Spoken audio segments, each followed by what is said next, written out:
What does your favorite music say about your personality? Now, I know this sounds like some sort of cheesy astrology question, but not only is this actually real, but this is very practical information in my opinion. Now, some people might be here to answer the question of what their music says about them, but I challenge you to use all of this information you get from here to more quickly evaluate and gain an understanding of the people you are dealing with in real life. I mean, we all talk about music, it's a common talking point, and you can use this information to gain a quick understanding or general idea of what the person is you are talking to. Now let's get started. There are many things that will affect your taste. The two biggest being your current emotional state and personality, though we're going to be mainly focusing on personality. After all, we generally enjoy multiple genres of music, and some are polar opposites. However, depending on your current state of emotions, this, in my opinion, will be a great predictor of what the type of music you will listen to in the moment is. Ergo, to put it simply, your current emotional state dictates what you will listen to in the short term, while personality dictates what it will be in the long term. We're starting with openness. Music that is more complex in nature will attract more creative, imaginative, and open people than, say, repetitive music. This includes things like classical, jazz and swing, rock and metal, and even funk. Those who are lower in openness are more conventional with their types of music and are more into pop and country music, which actually makes a lot of sense if you've ever gone to any churches in America or talked to a Taylor Swift fan. They aren't the most open people generally. Now, before religious viewers get angry at me for that, I'm just speaking the truth even as a Protestant. It's just what it is, what can I say?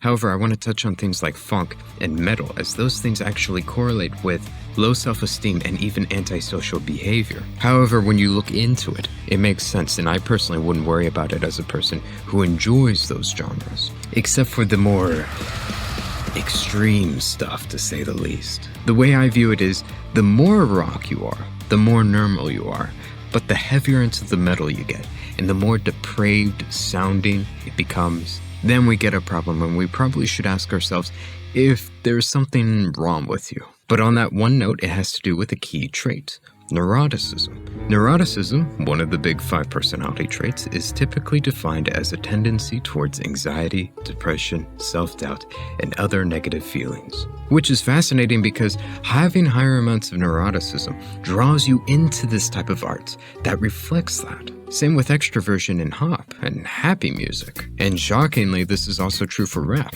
So even though the ladies who listen to Taylor Swift might not be the most intellectual or deep, at least they are fun and happy. Okay, you gotta take the W's when you get them. Also, individuals who are into heavy metal generally tend to be more introverted, which, interestingly enough, fits the stereotypical metalhead, which is more introverted in nature. Though there are exceptions to this.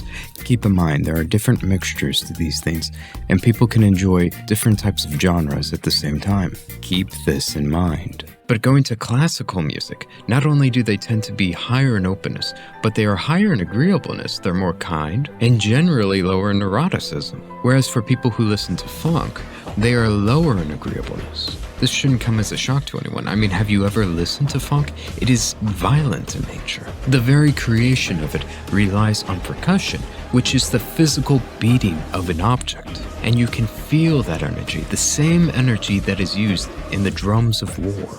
This is no doubt one of the reasons why so many edits of violent fictional antisocial characters use funk. Now, to put this all into perspective, we have the funk enjoyers who are more antisocial in nature. They're probably dreaming of committing crimes while they're making those American Psycho edits. While the classical music enjoyer is a distinguished gentleman who is kind and has a high amount of self-esteem. However, I want you to keep something in mind and look at the world differently with this type of information I'm about to tell you. You must apply this information not only to music, but other art forms. Music is just one of these art forms. Yet the same thing is reflected in other places of expression and interaction. Now, if this video does well, I will go over these things in future videos, where I may cover movies, books, art, and even games, because all of these things say something about us. So if you are interested in any of those things, be sure to subscribe and hit the bell notification so you do not miss it. And that is all. Hope you have a good one.